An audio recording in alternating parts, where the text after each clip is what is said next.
I have read 10,000 diplomatic documents in my career. Treaties, declarations, alliance agreements, surrender terms, trade proposals, all of them written in the careful, measured language of civilizations that have learned, through long experience, that words on a page can prevent the kinds of disasters that cost worlds. I have read documents in 17 languages, including 4 that no living species speaks anymore. I have, in other words, spent my entire professional life surrounded by written warnings. I paid attention to almost none of them. My name is Kael'Rys of the Vithori Dominion, Senior Ambassador to the Galactic Conclave, and if you are reading this account, then you already know how the story ends.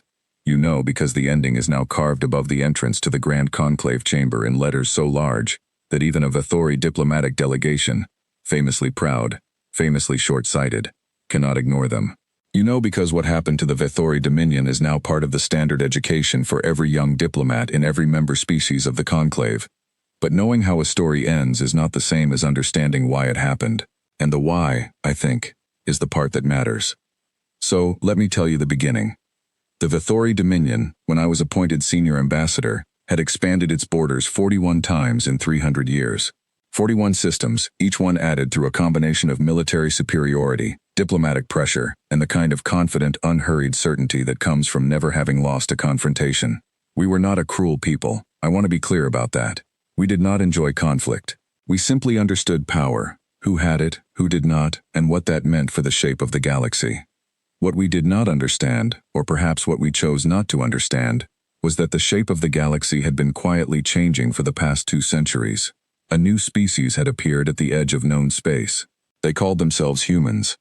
The reports on humans were plentiful. I had read several of them, in the way that a busy person reads reports they do not consider urgent, quickly, with half their attention elsewhere, retaining only the broad outline and setting aside the details for some future occasion that never arrives.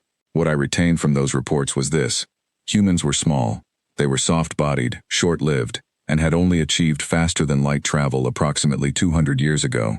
Their home world was a single planet, moderately sized, orbiting an unremarkable star at the edge of one of the galaxy's quieter spiral arms. They had colonized perhaps 40 systems, which put them roughly on par with civilizations we would have considered minor regional powers. They were, by the standards of the Conclave, young. And I, like every diplomat before me who had made a catastrophic error, mistook young for weak. The Conclave chamber was designed, I have always believed, to make species feel small. The ceilings were vaulted and distant, built in the era of the Vithori, one of the founding civilizations of the Conclave, long since gone the way of all empires. And they carried the weight of thousands of years of deliberation. The walls were covered in inscription, not decorative inscription, but historical inscription, records of every major decision ever made in that room, written in the languages of every species that had ever sat in those circular rows of tiered seating. Most diplomatic delegations, arriving for the first time, would spend a few moments looking up at the inscriptions. Some would even translate them or ask their translation units to do so. It was considered good form, a way of showing respect for the institution and its history. I had been coming to this chamber for 20 years. I had long since stopped looking up. The session I am describing took place on the 412th day of the Vithori Dominion's official dispute with the human government, which called itself the Terran Commonwealth. The dispute concerned a system we called Vareth 6, and which the humans, with characteristic simplicity, called the Corvin system. It was a binary star system with 6 planets, 2 of which were rich in a mineral called ferronite, a substance used in the construction of faster-than-light drive cores, and therefore of enormous strategic and economic value. The Vithori Dominion had formally claimed the Corvin system 11 years ago, based on exploratory surveys conducted by our long-range mapping vessels. The Terran Commonwealth had, 8 years ago, established a mining colony on Corvin 3, the larger of the 2 ferronite-rich planets, apparently on the basis of a different set of surveys that had placed the system outside Vithori-claimed space. Both claims were, technically, defensible under Conclave territorial law. Both sides had said so, in the measured language of legal briefs, for the better part of a decade. But legal briefs do not extract ferronite, ships do, and the humans were extracting it. The Vithori Dominion, after 8 years of legal wrangling, had decided to stop arguing about maps. I delivered the ultimatum personally, which was unusual.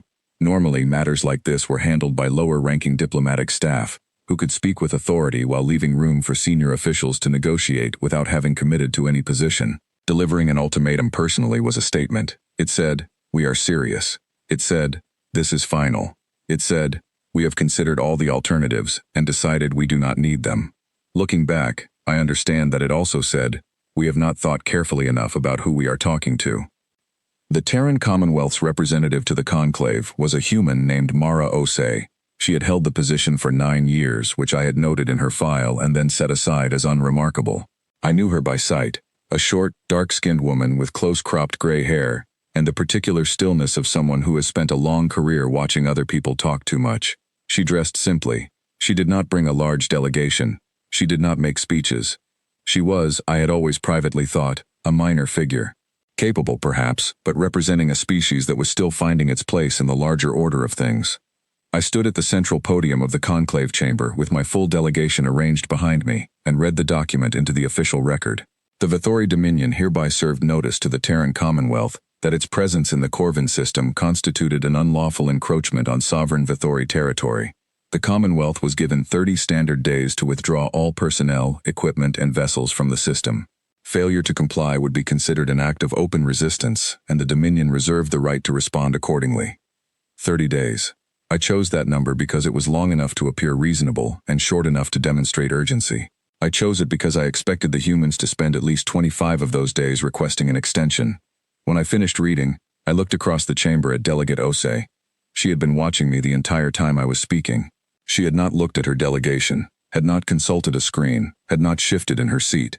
She was simply watching, with the expression of someone listening to a sentence they have heard before and are not surprised to be hearing again. When I finished, she did not stand immediately. She sat for a moment, perhaps 3 seconds, perhaps 5, in a silence that seemed, somehow, to fill the chamber more completely than my words had. Then she stood.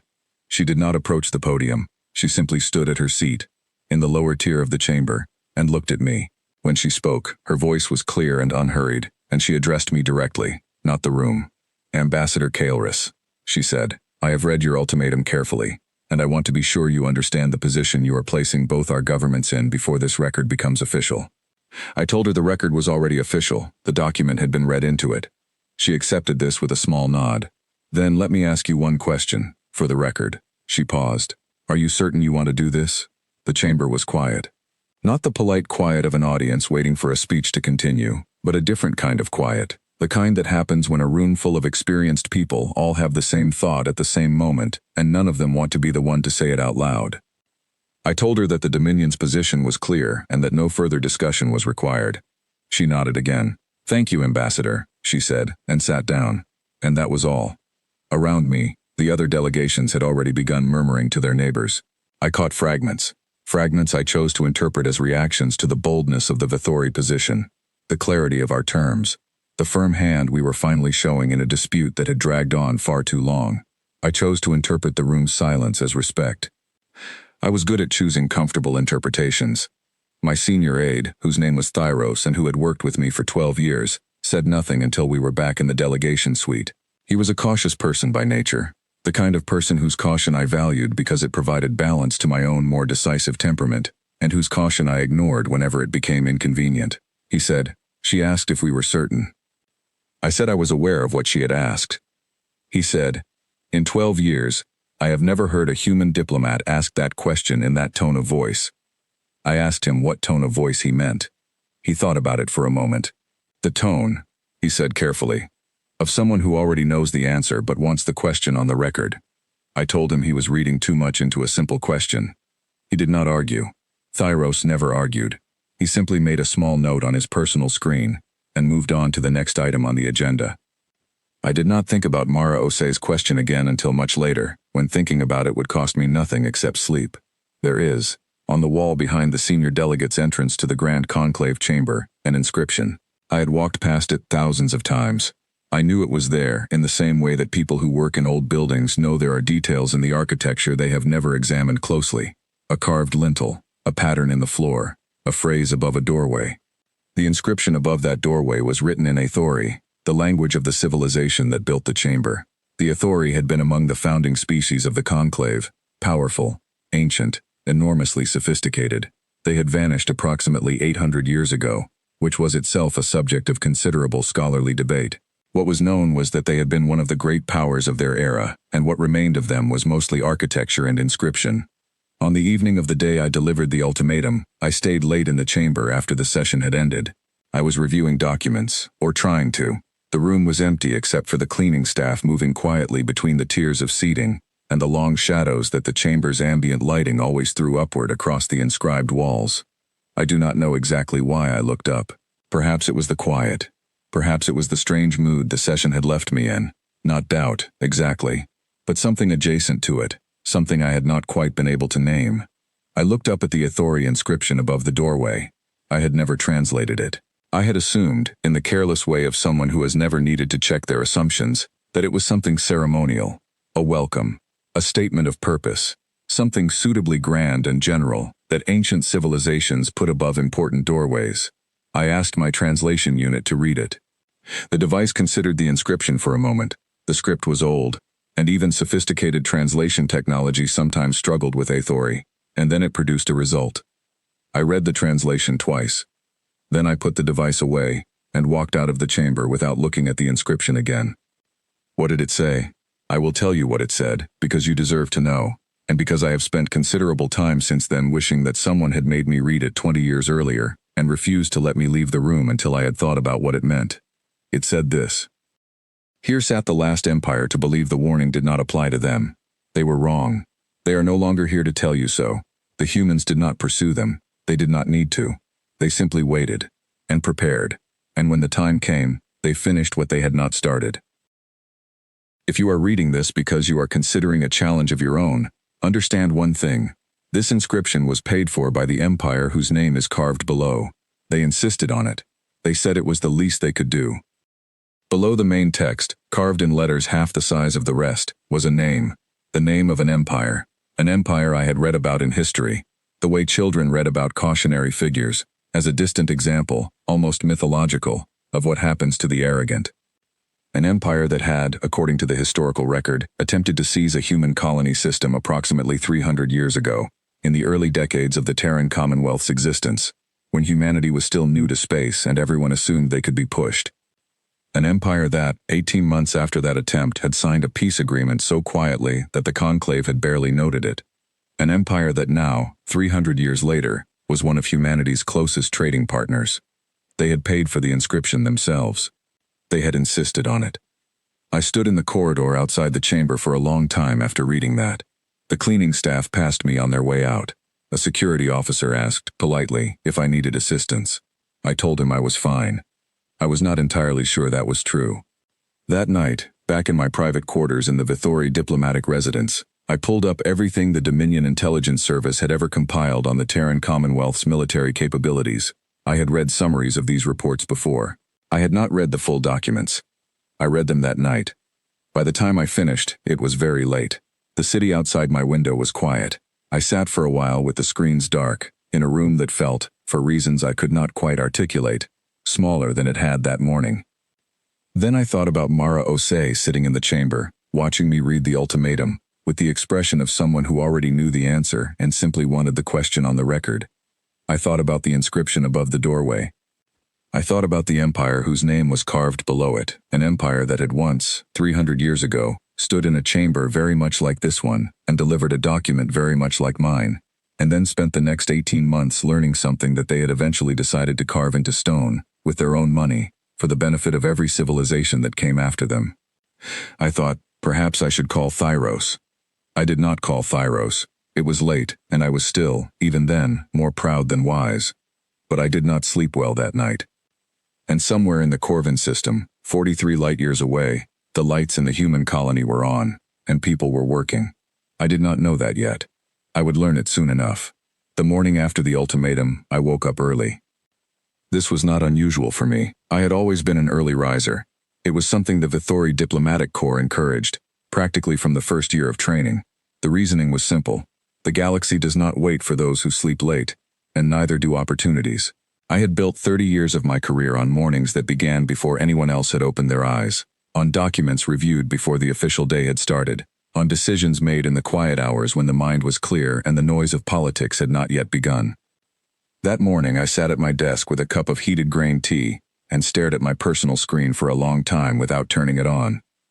Eventually I turned it on.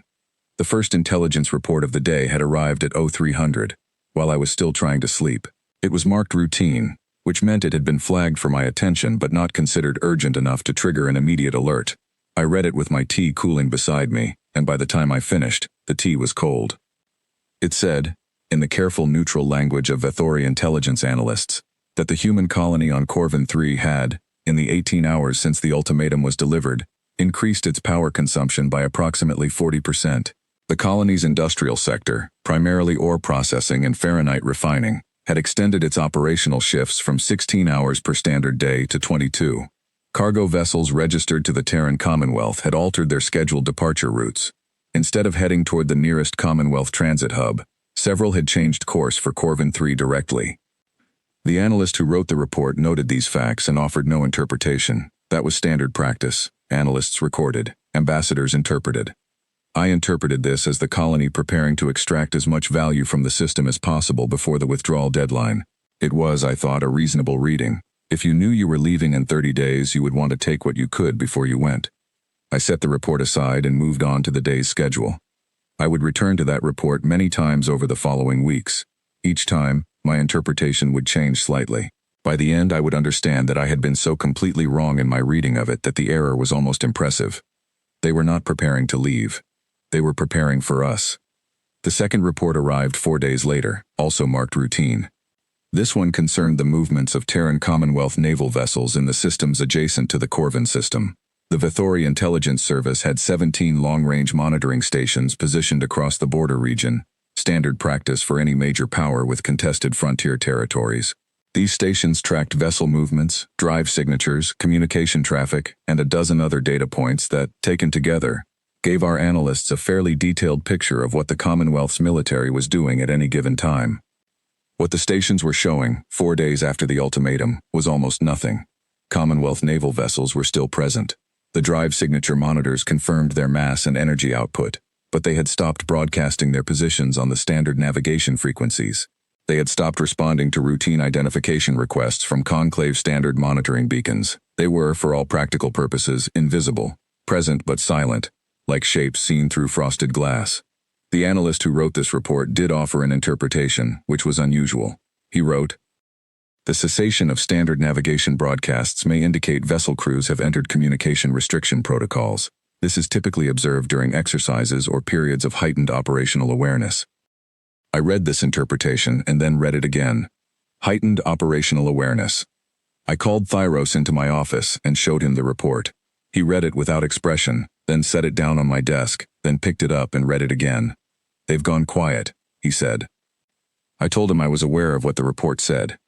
"Not just the colony," he said. "The fleet too." I told him that military vessels often ran communication restriction protocols during training exercises, and that this was not, in itself, alarming. Thyros looked at me for a moment. "Of course," he said. He picked up the report and carried it back to his own desk. That evening, alone in my office, I pulled up the historical file on the Rethkai Empire, one of the civilizations mentioned in the Conclave archives as having previously come into conflict with the Terran Commonwealth. The encounter had taken place approximately 150 years ago, in the early decades of humanity's expansion. The Rethkai had been a significant power at the time. The conflict had lasted, according to the record, 18 months. I searched the file for any description of the period immediately before hostilities began. I found a single line from a Rethkai diplomatic report, translated from their original language. Their ships fell silent. We took this as a sign of weakness. We were incorrect. I closed the file. I did not tell Thyros what I had found.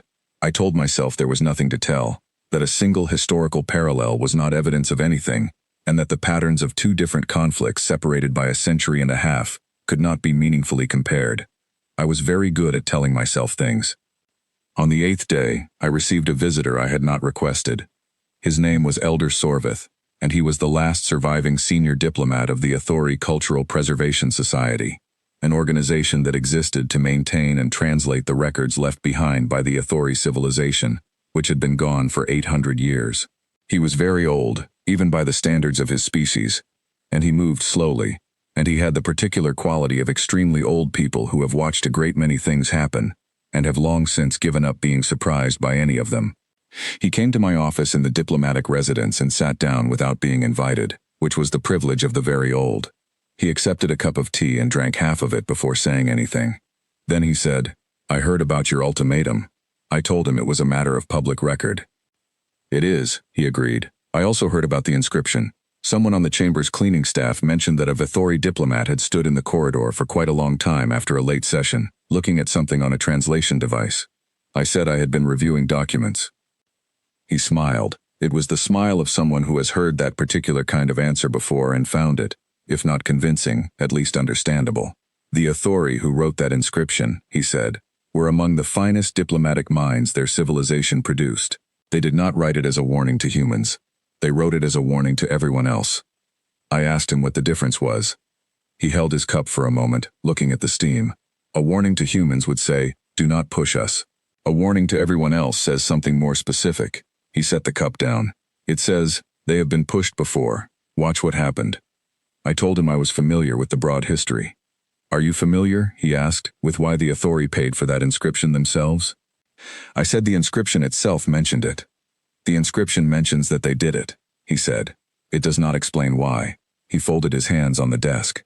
"The Vithori were a proud civilization, not unlike the Vithori, if you will forgive the comparison. When they came into conflict with the early Terran Commonwealth, they believed, as every civilization before them had believed, that the humans were a temporary problem. Young species, small ships, limited resources, the kind of obstacle that resolves itself if you apply sufficient pressure." He paused. "The humans applied more pressure back, not more cruelly, not more aggressively, simply more effectively. By the time it was over, the Vithori had lost nothing they could not recover, but they had learned something they could never unlearn." I asked him what they had learned. He looked at me for a long moment. "That the humans were not fighting to win," he said. "They were fighting to stop. There is a difference. A civilization fighting to win wants territory, resources, dominance. It has an appetite that can, theoretically, be satisfied. A civilization fighting to stop simply wants the problem to end. It has no appetite at all, only patience and the willingness to do whatever is necessary for as long as it takes." He stood up, slowly, and straightened his coat. "The Vithori paid for that inscription," he said, "because they wanted every civilization that came after them to understand something they had to learn the hard way. The humans are not a species you defeat. They are a species you either never confront or you negotiate with before the confrontation teaches you the same lesson." He moved toward the door. "I hope your 30 days are long enough." He left before I could think of a response. I sat at my desk for a very long time after he was gone. On the 14th day, the intelligence reports changed character. The language was still neutral. The analysts still offered nothing beyond facts. But the facts themselves had become stranger, and stranger facts require more words to describe, and more words in an intelligence report are never a good sign. The colony on Corvin 3, which we had expected to be scaling down its operations in preparation for withdrawal, had instead expanded them. New construction had begun on the planet's surface, structures that the Vithori survey satellites were not close enough to identify clearly, but whose scale suggested they were not residential. The ore freighters that had redirected their courses toward Corvin 3 had arrived and were now in orbit, not loading cargo but unloading it. Raw materials, according to mass spectrometry readings from the monitoring stations, metals, polymers, components. They were not extracting, they were building. I called my full intelligence team into the briefing room and spread the satellite imagery across the main screen. We looked at it together for the better part of an hour. My intelligence chief, a careful woman named Vesa who had spent 20 years in the service and had seen nearly everything, stood at the screen with her hands behind her back and said very little until I asked her directly what she thought. She said, "They're not leaving." I told her I could see that. "No," she said, and turned to look at me. "I don't mean they've decided to resist and stay. I mean they never considered leaving at all. This," she gestured at the satellite imagery, "at the new structures and the orbiting freighters and the extended work shifts. This started before the ultimatum was delivered. Some of these construction projects began before we even announced the session in the conclave." The room was very quiet. "They knew we were coming," said Thyros, from the back of the room. Vesa nodded slowly. "Or they assumed we would eventually, and they prepared accordingly." I looked at the images on the screen. At the colony that was, even now, 14 days into my 30-day deadline, growing larger and busier and more fortified with every passing hour. At the ships in orbit that were not loading cargo to leave but unloading materials to build. I thought about Elder Sorvith's words. A civilization fighting to stop simply wants the problem to end. It has no appetite at all, only patience and the willingness to do whatever is necessary for as long as it takes. I thought, they have been patient for a very long time. Out loud, I said nothing. I thanked the team for their analysis and ended the briefing. On the 20th day, I made a decision that I have since come to regard as the last moment at which things could have been different. I drafted a private communication to the Terran Commonwealth's diplomatic office, not an official document, not something for the conclave record, but a quiet, informal message of the kind that experienced diplomats sometimes exchange when they want to test the waters without committing to a position. It said, essentially, that the Vithori Dominion was open to further discussion regarding the Corvin system, and that the 30-day deadline was intended as an expression of urgency rather than an ultimatum in the absolute sense, and that if the Commonwealth had proposals to offer, the Dominion was willing to hear them before the deadline expired. I wrote this message in my private office, late at night, without telling Thyros or Vesa or anyone else in my delegation. I read it over twice. Then I closed it without sending it and told myself I would decide in the morning. In the morning, I opened the file, read it once more, and deleted it. I deleted it because I was proud, and because the Dominion Council back home was watching, and because I had delivered that ultimatum personally and in public and in the official record, and because backing away from it, even quietly, even informally, felt like a retreat that I was not prepared to make. I have thought about that deleted message many times since. I have thought about what might have been different if I had sent it. I do not know the answer. The humans might have responded warmly. They might have found a path to negotiation that both sides could accept. They might have been willing to share the Corvin system, or trade access to it, or find some arrangement that served everyone. Or they might have responded exactly as they eventually did, and everything that followed might have followed anyway. I do not know. That is the hardest part of deleted messages. You never learn what they would have said. On the 28th day, the Terran Commonwealth broke its silence. Not toward us. Toward everyone. At 0800 Standard Time, a transmission went out from Earth Command, humanity's central military and administrative authority, addressed not to the Vithori Dominion, not to the conclave diplomats, not to any specific recipient at all. It was addressed to the general record. It was marked for archival at every conclave station, every diplomatic facility, every member species' central communication hub. It was 4 sentences long. I read it on my personal screen, standing in the middle of my office still holding the morning's intelligence briefing, and I read it 3 times before I was sure I understood what I was looking at. It said, "The Terran Commonwealth has made every reasonable effort to resolve the dispute concerning the Corvin system through diplomatic channels. On the 392nd day of formal negotiations, the Vithori Dominion chose to end those negotiations by force of deadline. The Terran Commonwealth has noted this choice and is prepared to respond accordingly. For the record, we asked them not to do this." That was all. No declaration, no list of grievances, no announcement of military action, no demand for anything at all. Just 4 sentences, sent to everyone, and the last one repeated, almost word for word, what Mara Osei had said to me in the conclave chamber 28 days ago. We asked them not to do this. Thyros came into my office 12 minutes after the transmission was distributed, which told me he had read it several times before he came to see me. He stood in the doorway with his personal screen in his hand, and looked at me with an expression I had not seen on him before in 12 years of working together. Not alarm. Something quieter than alarm. "It's for the record," I told him before he could say anything. "It's a diplomatic face-saving measure. They're signaling to the conclave that they resisted, that whatever happens next was forced on them." Thyros looked at his screen, then at me, then at his screen again. "Of course," he said. He went back to his own office. I stood at my window and looked at the city outside. It was a clear day. The other diplomatic residences were visible across the plaza, Aethori-era buildings, all of them, maintained by the conclave with the kind of careful attention to preservation that old civilizations inspire. Every one of those buildings had been home, at some point, to delegations from species that were no longer part of the conclave. Some because they had dissolved peacefully into larger unions, some because they had simply faded, as old civilizations do, and some for other reasons.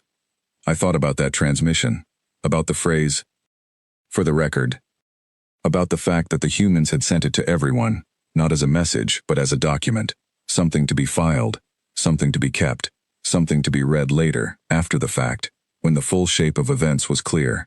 I thought, they are not sending a message to us. They are building a record, And in that moment, for the first time in the 30 days since I had delivered my ultimatum, I felt something I had not felt in a very long time. I felt uncertain. Not afraid. Not yet. But uncertain, the particular uncomfortable feeling of standing at the edge of something you cannot quite see the bottom of and realizing, perhaps a little later than you should have, that you have been walking toward it for a long time. That night I could not sleep at all. And 43 light-years away, in the Corvin system, the lights were still on. They had been on every night for 28 days. 2 more days remained on my deadline. I did not, in those 2 days, sleep well. I did not, in those 2 days, contact the Commonwealth. And on the 31st day, the Vathori Dominion's first fleet crossed the border into the Corvin system. What we found there was not what we expected. It was never going to be what we expected. There is a particular kind of silence that exists in the moments before something goes wrong. I have heard many kinds of silence in my career. The silence of a negotiation that has stalled. The silence of a room where bad news has just been delivered.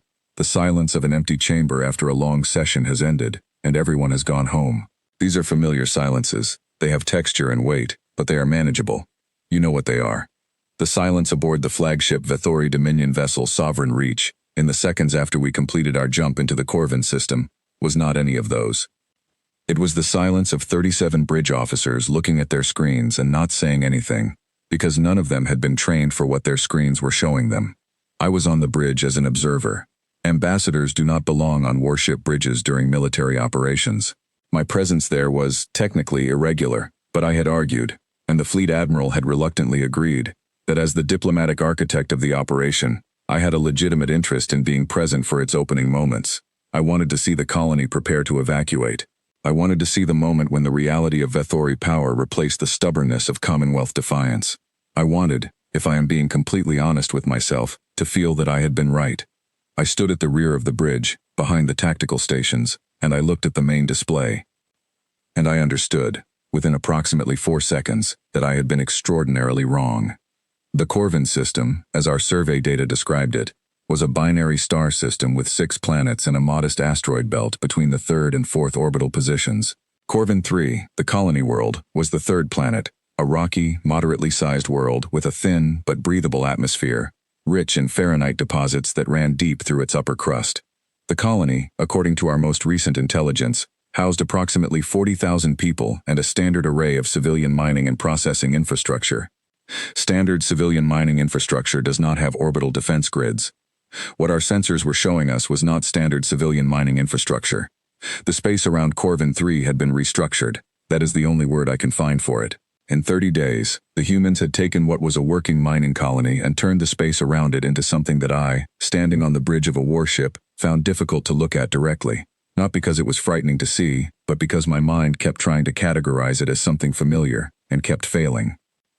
The ore freighters that our intelligence had tracked arriving in the system over the previous 4 weeks were still there, but they were no longer freighters. Or rather, they were still freighters in shape, but they had been modified. Weapons platforms had been mounted along their cargo spines, not elegant military installations but functional ones, assembled from components that I recognized, individually, as mining and processing equipment. Directed energy cutters, repurposed from ore extraction. Mass drivers, built from the same electromagnetic systems used to launch refined ore into orbital collection nets. Point defense systems cannibalized from the colony's surface installations and relocated to the ship's upper hulls. They were not warships, but they would function like warships, and in the Corvin system, at that moment, that was what mattered. Between the converted freighters, the humans had placed other things. Long structures, too thin to be ships, too large to be equipment, and it took our tactical officer nearly a full minute to identify them because they were built from materials our sensors were not calibrated to look for. Mining cable, structural polymer from the colony's construction reserves, ore processing filters repurposed as sensor scattering mesh. They were, our tactical officer finally said, with a tone of voice I had never heard from a Vathori military professional before, minefields. Not standard minefields. Not the kind that appear in military doctrine and training simulations. Minefields built from industrial explosives and guidance systems pulled from automated ore collection drones, strung together on networks of repurposed mining cable, positioned, and this was the part that silenced the bridge, at precisely the points where our own fleet doctrine dictated we would most naturally move. They had not guessed where we would go. They had read our doctrine. They had studied how the Vathori Dominion moved its fleets. and they had built their obstacles exactly where we would walk into them. Admiral Torvek was a decorated officer with 30 years of Vithori naval experience. I had met him twice before this mission and found him, both times, to be exactly what his reputation suggested: calm, methodical, and deeply confident in the superiority of Vithori military technology. He was the kind of commander who believed that preparation and discipline could solve any tactical problem, and his career record suggested he was not wrong to believe it. He looked at the main display for 20 seconds. Then he said, very quietly, "All stop." The fleet decelerated. He said, "Sensor sweep, full spectrum. I want a complete picture of what they've built before anyone moves another kilometer." The sweep took 11 minutes. The picture it produced was, if anything, more detailed and more troubling than what we had seen in those first 4 seconds. The minefield covered not just our primary approach vector but 3 of our 4 viable secondary vectors. The converted freighters were positioned in overlapping coverage arcs, so that any attempt to target one would bring 2 others into firing range.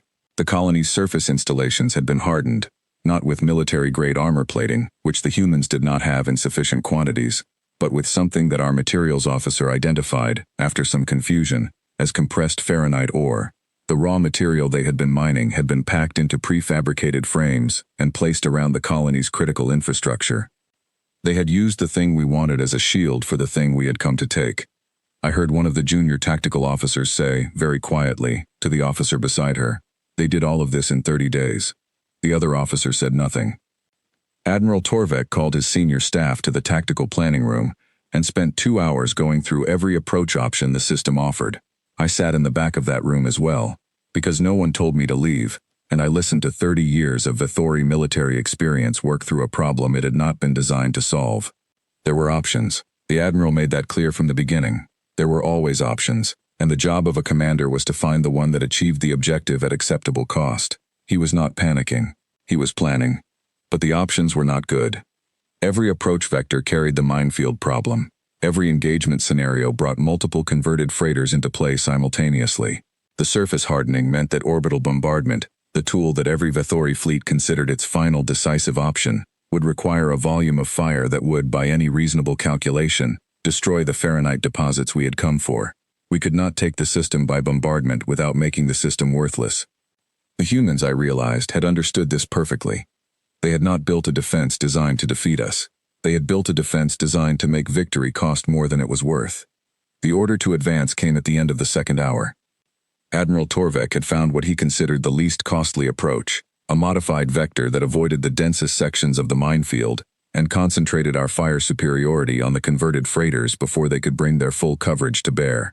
It was a reasonable plan, built on genuine tactical expertise, and it would have worked against most opponents. The fleet began to move. What happened in the next 4 minutes is something I have reconstructed many times from the official records, because my own memory of it is fragmented in the way that memories of sudden, disorienting events always are. I remember images and sounds without a clear sense of their sequence. I remember the tactical display. I remember voices. I remember the feeling of the deck beneath my feet being entirely steady, while everything on the screens told me it should not be. What the records show is this. We moved along the modified approach vector for approximately 90 seconds before the first element of the human response became clear. The converted freighters, which our sensors had been tracking as stationary, positioned in their overlapping coverage arcs apparently waiting, were not stationary. They had been drifting, slowly and deliberately, in patterns that our sensors had interpreted as orbital mechanics. They were not orbital mechanics, they were positioning. In the space of 40 seconds, 6 converted freighters moved from their apparent positions to new ones, and the new positions were not where the Vithori fleet doctrine would have placed them if we were trying to cover our approach vector. They were where you would place them if you were trying to close a door behind someone who had just walked through it. The minefields we had navigated around were not, as it turned out, the primary obstacle. They were the walls of a channel. We had entered the channel precisely as our doctrine said we should. The first Vithori cruiser was struck by concentrated fire from 3 converted freighters simultaneously, at a range our own tactical systems had rated as outside effective engagement distance for vessels of that type. This assessment had been based on the weapon specifications of standard ore processing equipment. The weapons on those freighters were not standard ore processing equipment. They were ore processing equipment that had been modified, in 30 days, by engineers who understood both mining technology and weapons design well enough to bridge the gap between them. 3 cruisers were struck in the first 90 seconds. One was critically damaged and had to withdraw. Two held their positions and returned fire. The humans absorbed the return fire. Not easily, not without damage, but they absorbed it, because their ships, underneath the weapons platforms and the repurposed components, were still ore freighters, and ore freighters are built to survive the physical stresses of asteroid mining, of hard vacuum and heavy payload, and the kinds of structural forces that would tear a purpose-built warship apart. They were tough in ways that military ships, optimized for speed and firepower rather than durability, were not.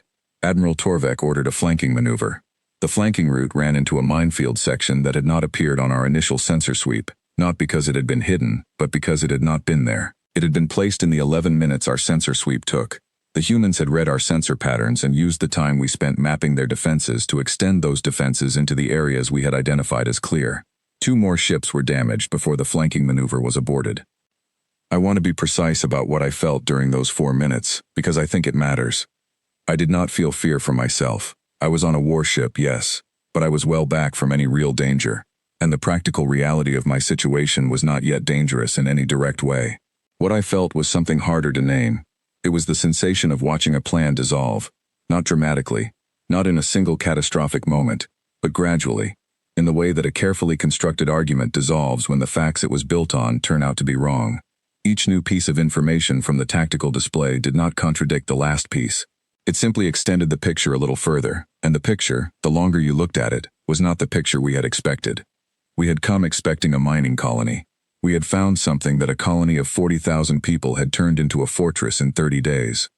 And the fortress was working. Admiral Torvek's voice when it came was steady. That was the most remarkable thing about him in that moment, the absolute steadiness of his voice, as if the situation he was managing was difficult but familiar, as if he had a plan for this.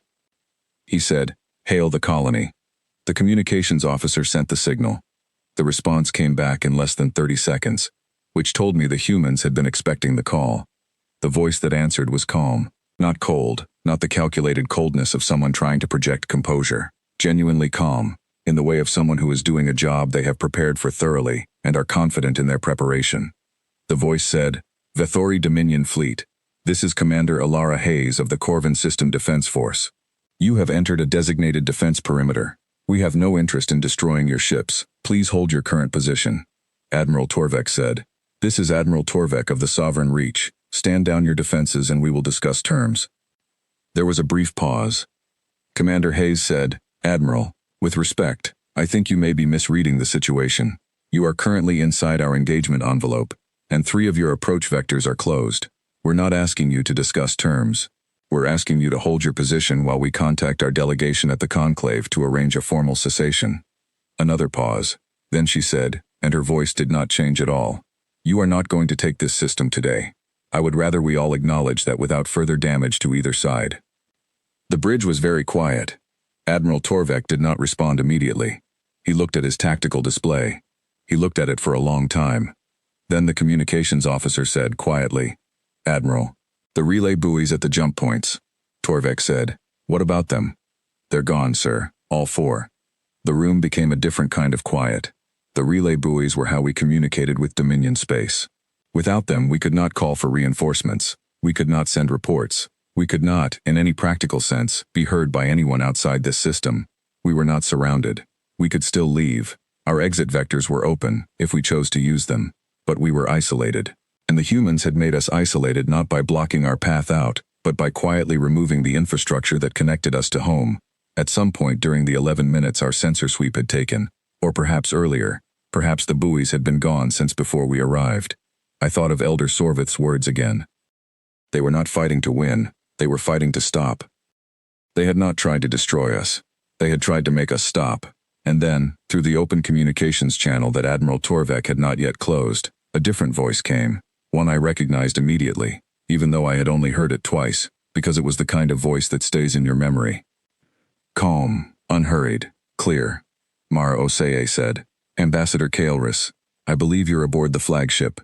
If you are, I want you to know that this offer will not change regardless of how long you consider it." A brief pause. "You may surrender at any time. We will treat your personnel with full respect under Conclave humanitarian standards. We will release all vessels that choose to withdraw immediately, and we will resume diplomatic contact through the Conclave within 48 hours. I looked at the tactical display. I looked at the 3 damaged ships, at the closed approach vectors, at the absent relay buoys, at the minefields that had not been there when we arrived but were there now. I looked at all of it for a long moment.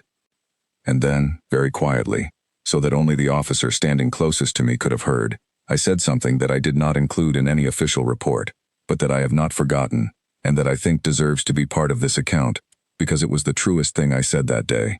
I said, "She knew." The officer looked at me.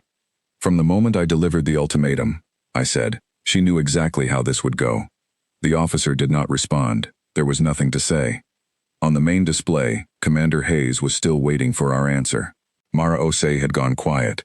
The fleet sat in the channel the humans had built for us, around the colony that should have been emptying its buildings and loading its ships, and was instead going about its work below us, as if a Vithori fleet in orbit was a minor inconvenience. Admiral Torvek ordered a withdrawal to a holding position outside the engagement envelope. It was not a surrender. It was a pause, the kind of pause that experienced commanders take when the situation requires reassessment. He said so, clearly and calmly, to the bridge crew, and they accepted it, because he was right. A pause was the correct tactical response. But I had been in enough rooms, and read enough history, to know what a pause at that moment meant. It meant the 30 days of silence had taught them everything they needed to know about us. And the 4 minutes inside that system had just taught us something we should have known long before we ever delivered an ultimatum in a chamber full of old inscriptions. The humans did not build their defenses to impress us. They built them because they had known, long before we did, that we were coming. And they had been right. There is a specific kind of shame that comes not from doing something wrong, but from realizing you had every opportunity to do something right, and chose, repeatedly and deliberately, not to. I had known the archives existed. Every diplomat accredited to the Galactic Conclave receives, on the first day of their orientation, a complete index of the Conclave's historical records. The index alone runs to several thousand entries. The records themselves, the actual documents, testimonies, reports, and first-hand accounts accumulated over nearly 2,000 years of multi-species diplomacy, would take a dedicated researcher several lifetimes to read in full. No one expects a working diplomat to read all of them. No one expects a working diplomat to read most of them.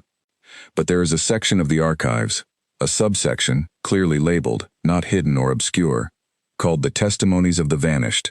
It is called that because the civilizations whose accounts appear in it were, at the time of writing, not certain they would survive to tell the story themselves. Some of them did not. Others survived and spent considerable effort ensuring their accounts were preserved and accessible, because they understood that the value of a painful lesson is only realized when someone else avoids making the same mistake. I had known this section existed for 20 years. I had never read it.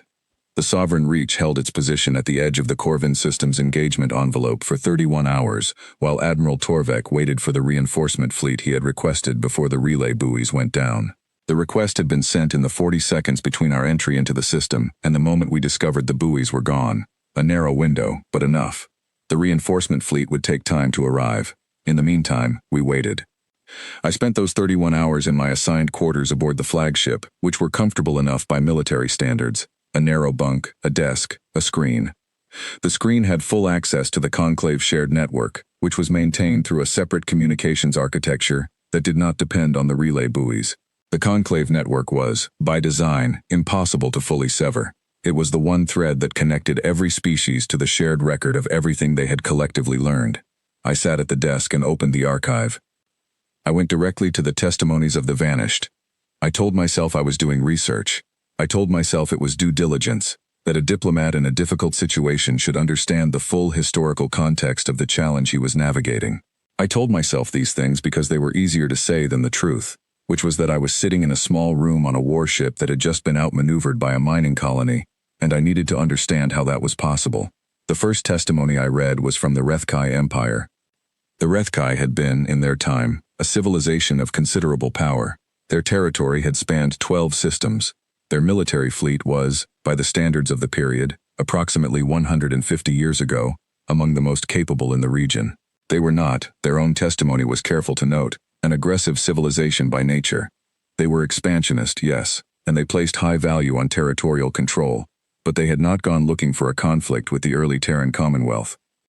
The conflict had found them, in the way that conflicts often find expansionist civilizations, through a border that was drawn on a map in a way that everyone involved found acceptable in principle, and that became unacceptable the moment something valuable was discovered near it. In this case, the something valuable was a transit corridor, a region of space where the local stellar geography made faster-than-light travel significantly faster and more fuel-efficient than the surrounding systems. The Rethkai claimed it. The humans had been using it. The Rethkai issued a restriction order. The humans were to pay a transit fee or find an alternate route. The human response, according to the Rethkai testimony, had been measured and clear. They acknowledged the Rethkai claim, noted that it was legally arguable under existing conclave territorial frameworks, and proposed a joint committee to assess the competing claims and develop a shared usage agreement. The Rethkai declined the joint committee. They increased the transit fee. They stationed patrol vessels at the corridor entry points to enforce collection. A human cargo vessel, crewed by 11 people, was impounded for non-payment. This was where the Rethkai testimony became, reading it 150 years later in a small room on a Vithori warship, genuinely uncomfortable. Not because of what happened next, but because of the tone in which the author, a Rethkai diplomat named Sev Orath, who had been present for the events he described, wrote about what happened next. He was not angry. He was not defensive. He was careful, precise, and deeply, visibly embarrassed. He wrote about what followed with the patient thoroughness of someone who had spent a long time thinking about where exactly things went wrong, and who had concluded that they went wrong at the very beginning, when the Rethkai decided to impound the ship. The human government sent a formal protest. The Rethkai sent a formal rejection of the protest. The human government sent a second protest, noting that the crew of the impounded vessel included 3 children who were traveling with their parents, and requesting that all non-essential personnel be released, regardless of the outcome of the legal dispute. The Rethkai released the children and their accompanying parent. They held the remaining 9 crew members. The human government sent a final communication. It was, Sev Orath wrote, very short. It said, in its entirety, "We have made every reasonable attempt to resolve this through available channels. We will now resolve it through other means. We bear no hostility toward the Rethkai people, and wish to cause no unnecessary harm. We will stop when the crew is released and the impoundment order is lifted." The Rethkai High Command read this communication and concluded it was a negotiating tactic, a last attempt to appear strong before backing down. They were wrong. What followed took 14 months. I read Sev Orath's account of those 14 months carefully, and I want to be accurate about what he described, because the accuracy matters. This was not a story of a powerful civilization crushing a weaker one. The Rethkai had more ships. They had more territory. They had, by most conventional military measures, the stronger position.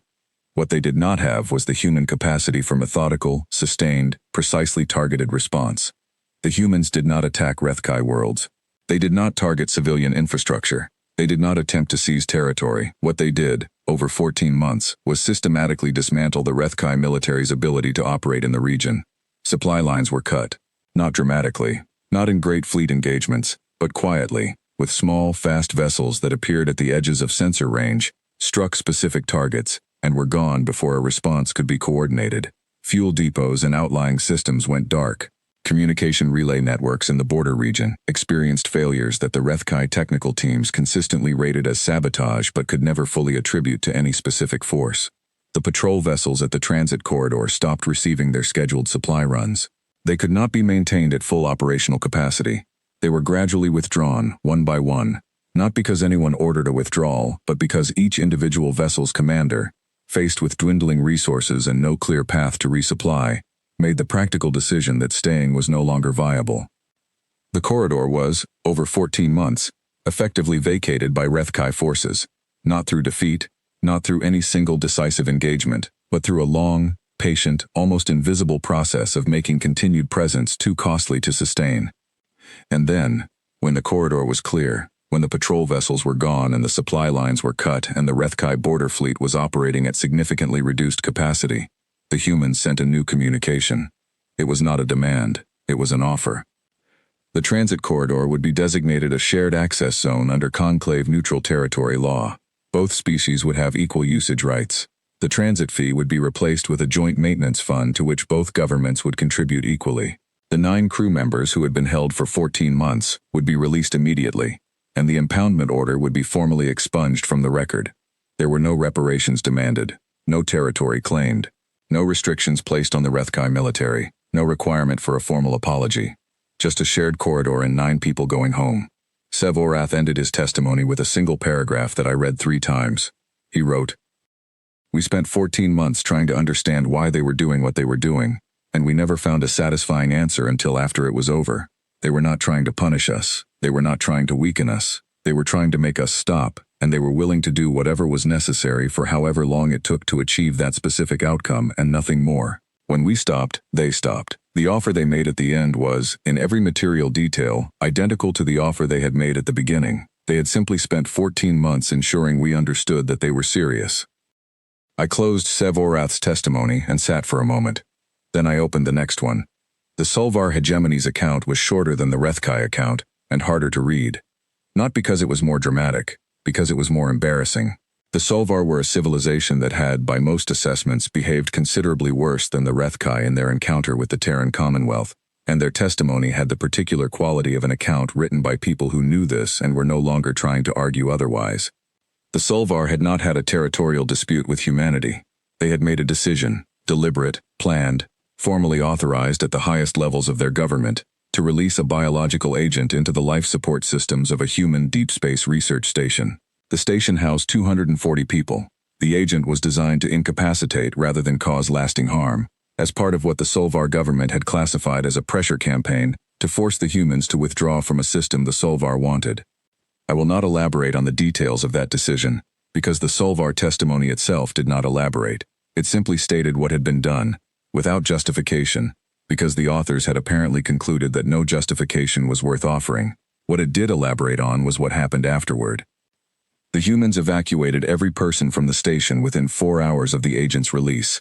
Their medical response was, the Solvar testimony noted with undisguised astonishment, faster and more complete than any the Solvar had considered possible for a station that far from the nearest Commonwealth medical facility. No one died, everyone recovered fully. The human government said nothing publicly for 3 weeks. Then, over a period of 6 days, every Solvar biological research facility, every one, across 7 systems, went dark. Not destroyed, powered down. The equipment inside was intact, the buildings were intact. The staff had been given, in each case, 72 hours of warning through anonymous communications that the Solvar security services were never able to fully trace, though they tried for years afterward. Every staff member had enough time to leave safely. The facilities simply stopped working, and when Solvar engineers arrived to assess the situation, they found that specific components, different components in each facility, selected with obvious knowledge of each facility's particular infrastructure, had been removed with surgical precision. The removed components were delivered, in sealed containers, to the Solvar government's diplomatic office at the Conclave, along with a single document. The document said, "We are aware of what you did. We have chosen not to respond in kind. We have chosen instead to ensure that you cannot do it again. The enclosed components will be returned when we have reached an agreement that satisfies both parties. We bear no lasting hostility toward the Solvar people." The Solvar testimony's author, a government minister who had been one of the architects of the original pressure campaign, wrote about reading that document in terms that I found, sitting in my small room on a warship in the Corvin system, deeply familiar. He wrote, "We had expected anger. We had prepared responses to anger. Justifications, counterclaims, escalations. Anger was something we understood. What we received instead was something we had no framework for. They had the capability to cause serious harm. They chose not to. They had the information to identify who was responsible and to make that identification public, which would have caused enormous diplomatic damage. They chose not to. They simply removed our ability to do the thing we had done and waited for us to be ready to talk. We were ready to talk within 2 weeks. The agreement we reached was, on every point, more favorable to us than any agreement we could have reasonably hoped for given what we had done. We have spent considerable time, in the years since, trying to understand why they were so generous. We think the answer is that they were not being generous. They simply did not want anything from us except for the problem to stop. When the problem stopped, they had what they wanted. Everything else, the reparations they could have demanded, the restrictions they could have imposed, the public embarrassment they could have caused, was not something they wanted. They had no appetite for it. This, we eventually understood, was the most frightening thing about them. I read for a long time. I read the account of the Morven Collective, who had attempted to economically isolate a human colony, and found, over 2 years, that the colony had simply built its own economic network from scratch, and then extended that network to every species in the region that the Morven had also been pressuring, and created a trade alliance that left the Morven more isolated than the colony had ever been. I read the partial account of the Korath ascendancy, partial because the Korath had fought the hardest and survived with the least, and their surviving records were fragmentary. What remained was mostly operational reports from the final months of their conflict, and reading those reports was like reading the log of a ship taking on water. Each entry was professional, controlled, and described a situation that was incrementally worse than the one before it. The final entry, made by a Korath admiral in a system that had by then been effectively isolated from Korath command, said only, "They do not hate us. I have come to understand this. They simply want us to stop. We should have stopped a long time ago." The Korath had eventually stopped. They existed now as a smaller civilization than they had been, occupying fewer systems, with a military a fraction of the size they had maintained before the conflict. Not because the humans had taken their territory or dismantled their forces, because the conflict had cost them that, in resources and time and the opportunities they had missed while fighting a war they were not winning. The humans had not taken anything from them. The Korath had spent it themselves.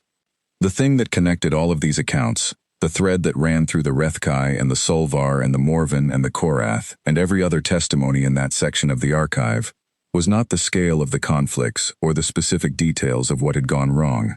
It was something simpler and something that I found, the longer I sat with it, increasingly difficult to think about. Every single one of them had received a warning before things escalated. Not a vague warning, not a general statement of displeasure. A specific, clear, direct communication that said, "We do not want this to become a larger problem. Here is what we are offering. Here is what we are asking for. We would prefer to resolve this now." Every single one of them had declined. Some had declined out of pride. Some out of genuine miscalculation about human capabilities. Some because they had interpreted the offer as a sign of weakness, because in their own cultures, offering a reasonable resolution before a conflict escalated was what you did when you were not confident in your position. They had all, in other words, made the same mistake. They had looked at a civilization that genuinely preferred peace and concluded that the preference was a limitation. It was not a limitation. It was a choice. A deliberate, considered, consistently maintained choice made by a civilization that had learned, somewhere in its long history, that the most effective way to end a problem was to remove the problem, not the people, not the civilization, not the capacity to resist, just the specific problem. And they had developed over 2 centuries of encounters with species that kept making the same mistake, a very precise and very patient way of doing exactly that. I sat at the desk for a long time after I finished reading. The screen was still open. The last document on it was the Korath Admiral's final log entry, 11 words. "They do not hate us. They simply want us to stop." I thought about the Vithori Dominion, about the 41 systems we had added to our territory in 300 years, about the council members back home who had endorsed this operation unanimously, who were waiting for news of a successful resolution, who believed, as I had believed, as everyone in authority in the Dominion believed, that the Corvin system was a straightforward matter of applying sufficient pressure to a young, small civilization that had not yet learned its place in the larger order of things. I thought about the 4 minutes inside the system, about the minefields that had not been there when we arrived, about the relay buoys that were gone, about Commander Hayes' steady voice and Mara Osei's quiet offer. I thought about the deleted message on the 20th day, the one I had written and not sent because I was proud. And then I thought about something else, something that had been sitting at the edge of my understanding since I first read the inscription above the conclave chamber door, and that I had been, in the careful way of proud people who do not want to reach uncomfortable conclusions, refusing to look at directly. The Authori inscription said the civilization whose name was carved below it had paid for it themselves. They had insisted on it. I had read this as a historical curiosity, an interesting detail about a long-vanished empire and its unexpected generosity toward the civilizations that came after it. I understood now that it was not generosity. It was recognition. They had paid for the inscription because they understood, having gone through what they went through, that the warning was the most valuable thing they could offer, more valuable than any territory, any resource, any diplomatic concession. Because the warning, if someone actually read it and believed it, could prevent the entire sequence of events that had produced the need for the warning in the first place. They had paid for it because they were grateful, and they had been grateful because the humans, after everything, had offered them trade. I closed the archive. Outside the small window of my quarters, the Corvin system's binary stars were visible as 2 points of light, close together, warm and steady, illuminating a system that 40,000 people had decided was worth defending. I thought, we put them in that position. I thought, they were ready before we arrived.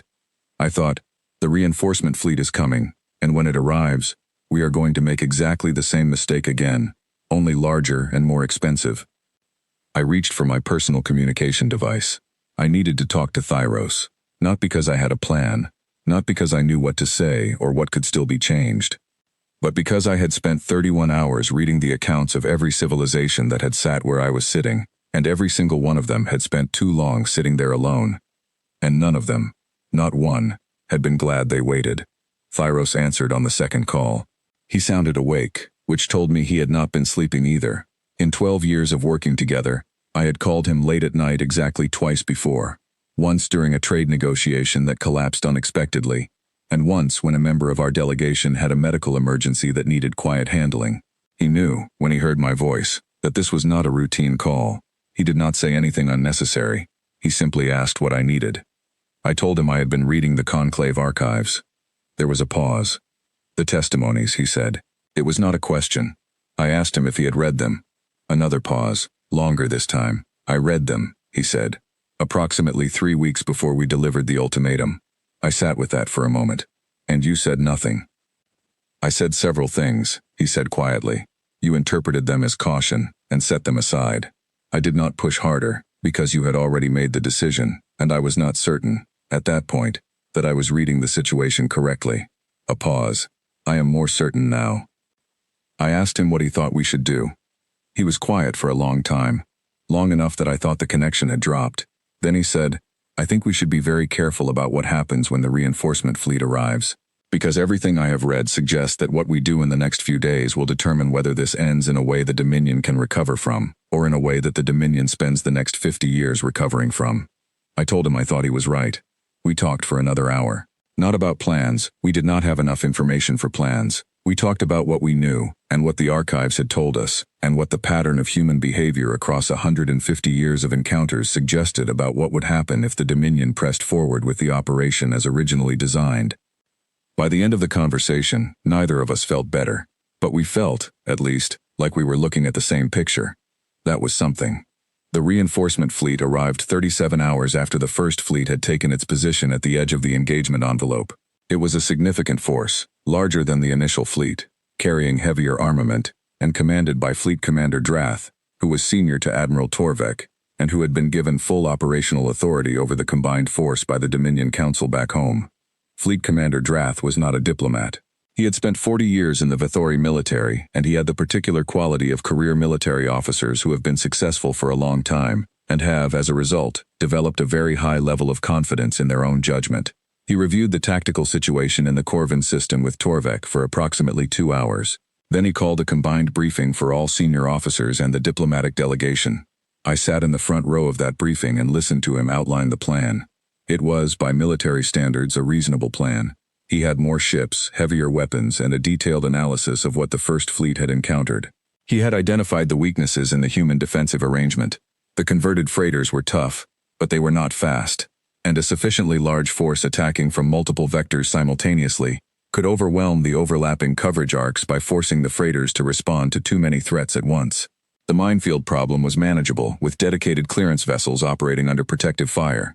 The relay buoys could be replaced. The reinforcement fleet had brought spares. He spoke with confidence. His officers nodded. The plan made sense, in the way that plans always make sense when the person presenting them is sure of themselves and the alternative is admitting that no good options exist. I raised my hand. Drath looked at me with the expression of a man who had not expected to be interrupted and was not pleased about it. I asked him if he had read the Conclave historical records on previous encounters between the Terran Commonwealth and other Conclave member species. He said he was familiar with the general history. I asked him, specifically, if he had read the account of what the humans did to the Solvar hegemony's supply lines during that conflict. He said he did not see the relevance. I told him that in the Solvar conflict, the humans had not won any major fleet engagements. They had won by making it impossible for the Solvar to sustain operations over time, by targeting logistics, infrastructure, and supply networks rather than fighting ship to ship. Drath looked at me for a moment. Ambassador, he said, with the careful patience of a person speaking to someone they consider to be outside their area of expertise. "We have a larger fleet, heavier weapons, and a complete tactical analysis of their defensive arrangement. We are not the Solvar." I said no, but we are also not the first people to sit in this position and say that. The room was quiet. Drath moved on with the briefing. I sat back in my chair and looked at my hands and thought about Sev Orath, the Rethkai diplomat who had written his testimony with the patient thoroughness of a man who had spent a long time understanding where things went wrong. I thought about the Korath Admiral's log. I thought about the 11 words at the end of it. I thought, we are about to write the next entry in that archive, and there was nothing I could do to stop it. The combined fleet engagement lasted 11 days. I will not describe it in the detail of a military historian, because I am not a military historian, and because the tactical specifics are available in the official Dominion records for anyone who wants them. What I will describe is what I observed, and what I understood, because those two things are the ones that matter to this account. The first 3 days went as Drath had planned. The multi-vector assault did overwhelm the converted freighters' coverage. 3 of them were disabled and 1 was forced to withdraw. The minefield clearance operation was slower than projected but functional. The relay buoys were replaced. For 3 days it looked, from the outside, like a military operation proceeding approximately according to plan, with losses higher than hoped but within acceptable parameters. On the 4th day, the supply ships started having problems. Not dramatic problems. Not the kind of problems that appear suddenly and clearly on a tactical display. Small problems, of the kind that military logistics officers deal with constantly. A fuel transport that arrived at a rendezvous point and found the expected escort was not there. A communication relay that went quiet for 6 hours and came back online showing no record of the gap. A spare components shipment that arrived at the fleet's secondary staging position, 30 light minutes from the main engagement zone, and was 2/3 of its expected mass. Each of these problems had an explanation. The escort had been diverted. The relay had experienced a technical fault. The components shipment had been incorrectly loaded at origin. These explanations were plausible. They were logged and processed, and the logistics officers moved on. On the 5th day, there were more of them. On the 6th day, Fleet Commander Drath convened an emergency logistics review. I was not invited to that meeting. I heard about it afterward from Theros, who had sources in the fleet staff that he had cultivated over the years with the careful patience of someone who understood that information was always more valuable than the effort required to obtain it. What he told me was that the review had produced a picture that was, in the words of the logistics chief who presented it, deeply concerning. The fleet's fuel reserves were at 62% of projected levels for the point in the operation they had reached. Not because of combat consumption. The fuel expenditure in the engagement zone was within normal parameters, but because fuel transports from the supply chain behind them were arriving consistently short of their projected loads, and no one had yet been able to determine exactly why. Because the shortfalls were occurring at different points in the supply chain each time, and never in a way that left clear evidence of a specific cause. Someone in that meeting said the word sabotage. The logistics chief said the evidence did not support a definitive conclusion. Someone else said that the evidence not supporting a definitive conclusion was itself a kind of evidence, given how consistent the pattern was. The meeting had not reached a resolution when Drath ended it and ordered the fleet to continue operations. On the 7th day, I received a message through the Conclave network. It was from Elder Sorvith, the old Aethori cultural diplomat who had visited my office before the operation began and told me about the civilization that had paid for its own warning inscription. He had, apparently, been following the situation closely. The message was brief. It said, "Ambassador, I have been watching the logistics reports that the Dominion is filing with the Conclave Monitoring Committee. I want to draw your attention to something you may not have noticed. The pattern of supply disruptions you are experiencing is not random. It maps almost exactly to the supply disruption pattern documented in the Solvar Hegemony's testimony, with one difference. The Solvar disruptions took 4 months to reach the level yours have reached in 7 days. I do not know what this means for the timeline you are facing, but I thought you should know." I read this message 3 times. Then I forwarded it to Thyros and asked him to verify it against the records we had access to. He came back 2 hours later and confirmed that Sorvith was correct. The pattern matched. The acceleration was real. I sat at my desk and thought about what that meant. It meant the humans had learned from the Solvar conflict. They had taken a strategy that had worked in that engagement and refined it, made it faster, made it harder to identify clearly enough to respond to, applied it earlier in the conflict, before the opposing force had time to adapt. They had read their own history, understood what had worked, and improved it. And they had apparently been doing this across every conflict they had ever been involved in, quietly, between engagements, in the same way that they had spent 30 days of silence building a fortress out of a mining colony. I thought, they do not get worse at this. They get better. On the 8th day, something happened that changed the character of the situation entirely. One of the Vithori fleet's heavy cruisers, not in the engagement zone but at the secondary staging position 30 light minutes back, detected an anomalous signal from the direction of the Dominion's home systems. The signal was fragmentary and difficult to interpret, coming as it was across a long distance through the relay network that had been restored but was still not operating at full capacity.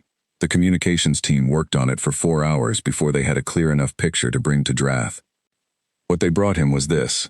In the Dominion's home systems, not in the Corvin system, not in the border region, but in the core of Vithori territory, where the Dominion's primary administrative and industrial infrastructure was located, there were supply shortages. Not military supply shortages, civilian ones. Fahrenheit was used in faster-than-light drive cores.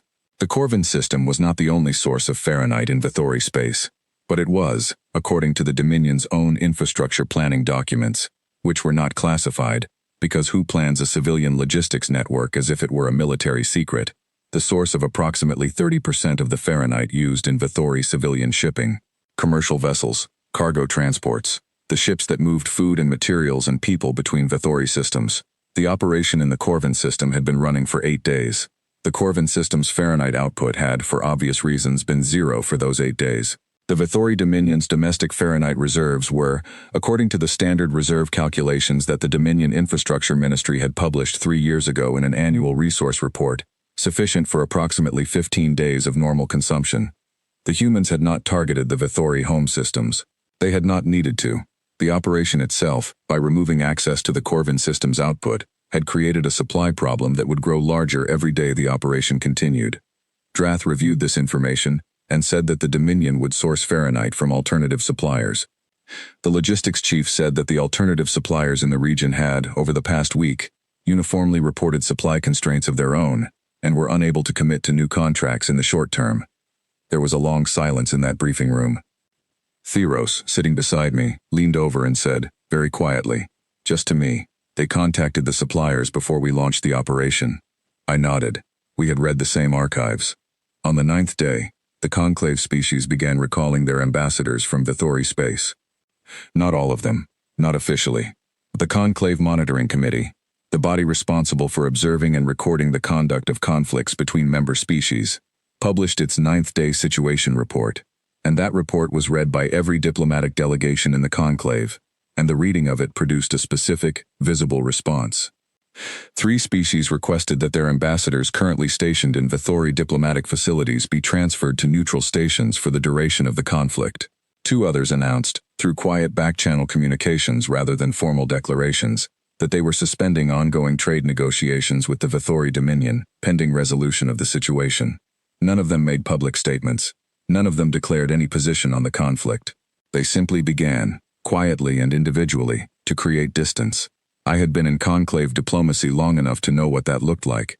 It looked like people watching a situation develop and making very careful decisions about which side of a line they wanted to be on when it ended.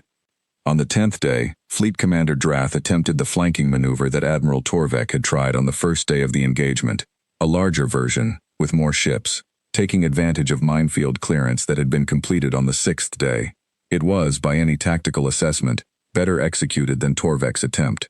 The clearance was more complete, the ships were heavier, the coordination was tighter. The humans had spent 6 days watching the clearance operation. They had not been idle. The flanking force encountered defensive elements that had not been present when the clearance was completed. Not a minefield, something different. A network of small, fast autonomous platforms, each one individually too minor to pose a serious threat, but positioned in overlapping patterns that forced the flanking vessels to slow, to evade, to deal with each platform before advancing. In the same way that a path covered in small obstacles is slower to walk than a clear one, even when none of the individual obstacles are large enough to stop you entirely. The flanking maneuver took 9 hours instead of the projected 2. By the time the flanking force reached its intended position, the main engagement had shifted, and the position was no longer useful. On the 11th day, Fleet Commander Drath called a command meeting and did not invite me. I did not need to be invited. Theros had his sources, and by the time Drath emerged from that meeting, I had a clear enough picture of what had been discussed. The fleet's fuel reserves were at 38% of operational requirements. The supply disruption pattern had not improved. The Fahrenheit situation in the home systems had been escalated to the Dominion Council, which had responded with urgency that suggested they had not fully understood the domestic implications of the operation when they authorized it. The Conclave Monitoring Committee's daily reports were being read by every species in the galaxy, and their cumulative picture was not favorable to the Vithori Dominion's position. Drath had asked his senior staff for options. They had given him 3. The first was to continue the operation with available resources and accept the risk of supply failure. The second was to request an emergency resupply from the Dominion home systems, which would take time the fuel situation might not allow. The third was to withdraw to a defensive position and request conclave mediation. Drath had not chosen any of them yet, but he had asked, for the first time since taking command of the combined fleet, whether anyone had a read on what the humans would accept as a basis for negotiation. I heard this through Thyros's account, and I sat with it for a long moment. Then I stood up from my desk, straightened my diplomatic coat, and went to find Fleet Commander Drath. Not because I had the answer to his question. I was not certain at that point that I knew what the humans would accept, but I had read enough, and I had thought enough, and I had spent 11 days watching a conflict unfold in exactly the pattern that the archives had described, and I understood one thing with complete clarity. The humans had not escalated. At no point in 11 days had they done anything beyond what was necessary to hold their position. They had not targeted the Vithori home systems directly, even though the Fahrenheit situation made it obvious they understood the domestic impact. They had not made public statements that would make a negotiated resolution harder. They had not, as far as any intelligence report indicated, moved any additional forces toward Vithori space. They had not done anything that could not be undone. They were holding the door open. The same door Mara Osei had described on the first day of the engagement. The offer that would not expire. I thought about what the Rethkai diplomat Sev Orath had written at the end of his testimony, that the offer the humans made at the end of 14 months was identical in every detail to the offer they had made at the beginning, that they had spent 14 months ensuring the Rethkai understood they were serious, and when the Rethkai were ready, the offer was still there. I thought, the Vithori Dominion is at the point in the story where the Rethkai finally understood. I thought, we can still choose what happens next. And I walked down the corridor of the flagship with that thought in mind, past officers who looked tired, and supply reports that looked worse every day, toward a meeting with a fleet commander who had asked, for the first time, whether anyone knew what the other side would accept. I knew what they would accept. I had known for several days. The question was whether I could make Drath understand it before the fuel situation made the choice for us. That conversation, and what came from it, is the part of this story I have replayed most often in the years since. Not because it went well. Because of how close it came to not happening at all. Fleet Commander Drath's private office aboard the command vessel was larger than mine, which was appropriate given the difference in our ranks, and neater, which surprised me slightly. Military officers of his seniority often lived surrounded by the comfortable disorder of too much work and too little time. Drath's desk was organized. His screens were arranged in a precise row. The only personal item visible in the room was a small framed image on the shelf behind his chair, a landscape, somewhere on the Vithori homeworld, rendered in the muted greens and grays of the northern provinces. He looked up when I came in. He did not look surprised to see me. He looked, if anything, like a man who had been expecting a particular conversation and had not yet decided how he felt about having it. I sat down across from him without waiting to be invited. We were past the point where small formalities mattered. I said, "You asked what the humans would accept." He said, "I asked my staff." I said, "I am telling you anyway." He leaned back in his chair and looked at me with the expression of a man who is listening because the situation requires it, not because he has chosen to. That was enough. I did not need him to want to listen. I needed him to hear. I told him everything. Not everything from the archives. That would have taken days, and we did not have days. But the essential shape of it, the Rethkai and what they had learned. The Solvar and the sealed containers of components delivered to a diplomatic office with a document that said we simply want the problem to stop. The pattern that connected every encounter in the record. The offer that never expired. I told him about the deleted message on the 20th day. The communication I had drafted and destroyed because I was proud. I told him because I thought he needed to understand that I was not speaking from a position of having done everything correctly. I was speaking from the position of someone who had done almost everything wrong and was still, somehow, looking at a situation where the right path was not yet completely closed. He listened without interrupting. That was more than I had expected. When I finished, he was quiet for a long moment. He looked at the framed landscape behind his desk, not at me, at the landscape, and I let him look, because some thoughts need a moment to settle before they can be spoken. Then he said, "You are telling me that if we request a ceasefire and open negotiation, they will accept?" I said I believed that was correct. He said, "And the terms?" I said the terms would be reasonable.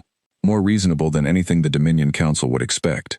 I said this not because I had proof of it, but because every account in the archive said the same thing, and the accounts were consistent enough across 150 years that I trusted the pattern.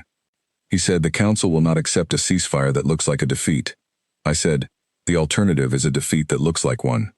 He looked at me for a long time after that. Then he picked up his communication device and began making calls.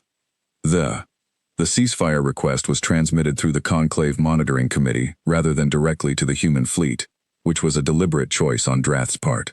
Routing it through the committee made it an official conclave process rather than a bilateral military communication, which gave it a formal character that the Dominion Council could present to their domestic audience as a diplomatic initiative rather than a surrender. It was, in its way, a small act of careful political management by a military officer who understood that how things were described often mattered as much as what they were. The committee acknowledged the request within 2 hours. The human response came 4 hours after that. They accepted. Not provisionally, not with conditions attached, not with a list of preliminary requirements that would need to be met before formal talks could begin. They accepted, through the committee, clearly and immediately, and nominated Delegate Mara Osei as their representative for the negotiation. The nomination of Osei was, for me, something close to a relief. I had spent 11 days watching a conflict unfold, and had come, over those 11 days, to understand something about Mara Osei that I had not understood when I delivered the ultimatum in the conclave chamber 3 months ago. She was not a political operator in the sense that I understood political operators, people who positioned themselves carefully, who managed information strategically, who said what the situation required rather than what they believed. She said what she believed. Clearly, directly, and at the moment it needed to be said. I had experienced this as simplicity when I first encountered it. I understood now that it was something else. It was the particular clarity of someone who was not managing a position. She knew what her government wanted. She knew what was possible. And she had no interest in the gap between them that most diplomats spent their careers inhabiting. Dealing with her would not be comfortable, but it would be honest. At this point in the story, comfort was a luxury I was no longer entitled to. The negotiation took place aboard a conclave neutral station, a standard practice for interspecies negotiations during active conflicts. The station was positioned outside both the Corvin system and Vithori home space, in a region of genuinely neutral territory maintained by the Conclave Monitoring Committee. It was a functional place rather than a beautiful one. Clean corridors, adequate meeting rooms, the particular quality of light that conclave stations always had, slightly cooler than either Vithori or human preferred, designed to be acceptable to both rather than comfortable for either. I arrived with Thyros and 2 junior staff members. The human delegation arrived with Mara Osei, an aide I did not recognize, and a legal advisor whose presence I noted because it suggested the humans intended to produce formal documents rather than a preliminary framework. They were prepared to finish this in one session. We met in the main conference room, which had a long table, several screens, and a window that looked out onto nothing in particular. Deep space, unremarkable. The same in every direction. Osei was already seated when I arrived. She had a single document on the table in front of her. She had a cup of something warm beside it. She looked, as she always looked, as though she had slept well and had been there for a comfortable amount of time before anyone else arrived. I sat across from her. I said, "Delegate Osei." She said, "Ambassador Kaelris, thank you for coming." There was a quality to the way she said it, genuinely, without irony, that I found, for a reason I could not immediately identify, difficult to receive. It took me a moment to understand why. It was the first time in 3 months that anyone had thanked me for anything, and she had said it as if she meant it, and I had not done anything in those 3 months that deserved thanks. I told her I appreciated her willingness to meet on short notice. She said, "We were ready whenever you were." She paused. "We have always been ready." I understood what she meant. I said so. She nodded, and opened the document on the table. I had prepared myself, during the hours between Drath's agreement and the moment I sat down at that table, for a difficult negotiation. I had read enough of the archive accounts to believe that the human terms would be reasonable. That was the consistent pattern across every testimony I had studied. But reasonable was a relative term, and the Dominion's position was not a strong one, and I was ready for terms that were reasonable by human standards while still being, by Vithori standards, genuinely painful. I was not prepared for what she put in front of me. The document was 4 pages long. In diplomatic terms, 4 pages is not a long document. Peace agreements between significant powers, following significant conflicts, typically run to dozens of pages. Lists of territorial adjustments, reparation schedules, military restriction clauses, monitoring arrangements, verification protocols, compliance mechanisms.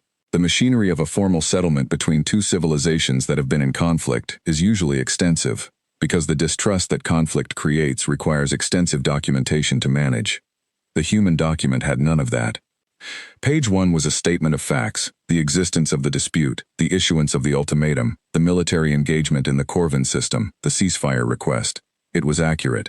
It was written in neutral language. It assigned no blame and made no characterizations.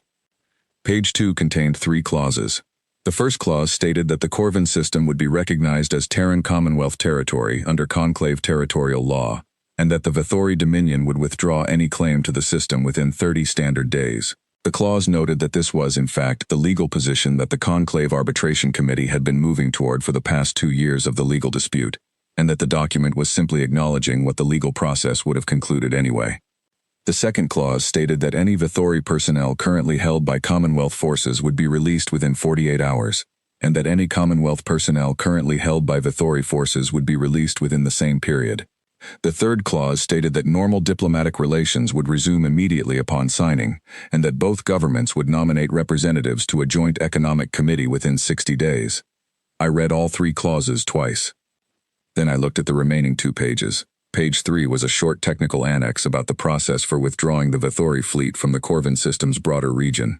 Page 4 was a signature block. That was it. No reparations. No payments of any kind in either direction. No military restrictions on the Vithori Dominion. No limits on fleet size. No exclusion zones. No monitoring requirements. No formal apology demanded. No public statement required. No conditions on anything beyond the 3 clauses. I looked up at Osei. She was watching me read, in the way she always watched, calmly, without expression, without hurry. I said, "There are no reparations." She said, "No." I said, "No military restrictions." She said, "No." I said, "No formal acknowledgement of responsibility." She said, "No. The statement of facts on page 1 is the acknowledgement. It says what happened. That's sufficient." I looked at the document again. At the 3rd clause, the Joint Economic Committee. I said, "You want a trade agreement?" She said, "We want a trading partner. There's a difference." She picked up her cup. The Corvin system produces Fahrenheit. The Vithori Dominion uses Fahrenheit. Those are facts that exist regardless of what either of our governments has done in the past 3 months. An agreement that allows both sides to benefit from those facts is better for everyone than an agreement that doesn't. I said slowly, "You are offering us a share of the output from the system we just tried to take from you." She said, "We're offering a trade relationship based on mutual benefit. The fact that you tried to take the system rather than negotiate for access to it doesn't change the underlying economics. It just made the path to this conversation longer and more expensive than it needed to be." She paused, "For both of us." I sat with that for a moment. Then I said, "Why?" She looked at me. I said, "Every civilization that has ever come into conflict with the Terran Commonwealth asks this question eventually. Based on what I have read, why not take more? You had the position to demand far more than this. The Dominion Council expected reparations. They expected military restrictions. They had already begun internal discussions about how to manage the domestic impact of a punitive settlement. I gestured at the 4-page document. This is not a punitive settlement. Osei set down her cup. She was quiet for a moment, not the silence of someone choosing their words carefully, but the silence of someone considering whether the question deserved the real answer or a diplomatic one. She gave me the real one. She said, "Punitive settlements create resentment. Resentment creates future conflicts. Future conflicts cost lives and resources and time that every civilization in the galaxy would be better off spending on something else." She looked at me steadily. "We are a young species, Ambassador. 200 years in space. In 200 years we have had more conflicts with our neighbors than any of our diplomats are comfortable counting. And every single one of those conflicts followed the same pattern. Someone decided we were weak. Someone pushed. We pushed back. The conflict ended. The settlement was reached." She paused. The ones that ended with punitive settlements, where we demanded more than we needed because we were angry, or because we could. Those produced resentful neighbors who spent decades looking for an opportunity to reverse what had been imposed on them. The ones that ended with reasonable settlements produced trading partners. She held up the document. We learned this the hard way, early on. We do not repeat lessons we have already paid for.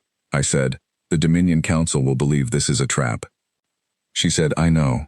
I said, they will spend months looking for the hidden clause, the condition that activates later, the mechanism by which this becomes punitive in ways that aren't visible now. She said, I know that too. I said, how do I convince them there isn't one? She said, you can't. Not immediately. She looked at me directly. You can only sign the document and let time show them that what it says is what it means. In 2 years, when the Joint Economic Committee has produced its first shared trade framework, and the Corvin Fahrenheit is moving through both our supply networks, they will understand. People usually do, eventually. A small pause. It would have been easier to understand 3 months ago, but eventually works too. I looked at the document for a long time. I thought about the Rethkai, about Sevorath's account, about the 14 months, about the offer that was identical at the end to what it had been at the beginning. I thought about the Solvar and their biological agent and the sealed containers returned without ceremony. I thought about the Korath Admiral's 11 words. I thought about the Athori Empire that had paid for its own warning inscription and insisted on it, because they wanted the civilizations that came after them to have something they had not been given. I thought about the deleted message on the 20th day. I thought about Theros saying, in the quiet of a late-night call on a warship, I think we should be very careful about what happens next. I thought about Elder Sorvith, who had come to my office uninvited and drunk half a cup of tea and said, I hope your 30 days are long enough. They had not been long enough. But this was. I picked up the document. I read it one more time, beginning to end, with the particular attention I give to documents that are going to matter for a long time. I looked for conditions. I looked for language that could be interpreted in ways that were not immediately obvious. I looked for the gaps between what was written and what was meant. I found nothing of the kind. What I found was a document that said, clearly and completely, exactly what Mara Osei had told me it said. I asked for a pen. Osei provided one. A simple instrument, standard conclave issue, the kind that every diplomatic station kept in drawers throughout their facilities. I noted without comment that she had brought her own. She had expected to sign today. She had always expected to sign today. I signed the document. Osei signed it beside my signature, with the calm efficiency of someone completing a task they prepared for long in advance. Then she did something I had not expected. She looked up at me and said, I want to say something that is not part of the official record. I told her I was listening. She said, when you delivered the ultimatum and I asked if you were certain, I was not being rhetorical. I genuinely hoped you would say no. She held my gaze steadily, not because I was afraid of the conflict. We were prepared for it before you entered the chamber. But because 3 months is a long time, and fuel shortages hurt civilians, and the officers on both sides who didn't come home from 11 days in the Corvin system didn't need to be there. She paused. I am glad we are here now. I would have preferred we arrived here sooner. I said, so would I. It was the most honest thing I had said to another diplomat in 30 years. She accepted it with a nod. The legal advisor began preparing the copies for the Conclave Monitoring Committee's record. Thyros, beside me, let out a breath that he had apparently been holding for some time. The aide on Osei's side of the table, a young human, probably no more than 30 years old, who had been quiet throughout the entire proceeding, looked at the signed document and then looked at me with an expression I recognized, because I had seen it before on the faces of junior staff in their first major negotiation. He looked relieved, not pleased with the outcome, not proud of his side's position, simply relieved that it was over. I understood that feeling completely. The Dominion Council's response to the signed agreement arrived 14 hours later. It was not warm. The message was official and formal and contained, between its careful diplomatic phrases, a significant amount of controlled displeasure at the terms, or rather at the absence of terms they had expected. The Council had prepared contingency plans for a punitive settlement. They had briefed domestic media outlets on the expectation of reparations. They had convened an internal committee to manage the public communications around military restrictions that were now not coming. None of those preparations were useful anymore. I read the message in my quarters and then read it again, and then set it aside. The Council would adjust. Institutions always adjusted, when the alternative was not adjusting. It would take time, and there would be difficult conversations, and certain council members would spend the next several months describing the agreement in terms that made it sound more favorable to the Dominion than it actually was. And that was all right. The agreement said what it said. The conclave record showed what it showed. In 2 years, when the Joint Economic Committee produced its first framework, the framing would not matter. What mattered was the document. What mattered was that I had signed it, and Osei had signed it, and the Conclave Monitoring Committee had filed it, and the war in the Corvin system was over. I thought about the officers who had not come back from 11 days of engagement, on both sides, because there were losses on both sides, and losses are losses regardless of which flag someone serves under. I thought about what Osei had said, that 3 months is a long time, and that she would have preferred to arrive at this table sooner. I thought, so would they. That thought did not leave me easily. It has not left me completely, even now. But I signed the document, and the document was real, and somewhere in the Corvin system, 40,000 people were going to work in the morning the same way they had gone to work every morning for 30 days of silence and 11 days of engagement, steadily, purposefully, without drama. Because that was what they did. And somewhere in the Vithori home systems, the Fahrenheit supply was going to stabilize, and the civilian shipping routes were going to return to normal, and the council was going to adjust, and life was going to go on. Because that was what happened when the problem stopped.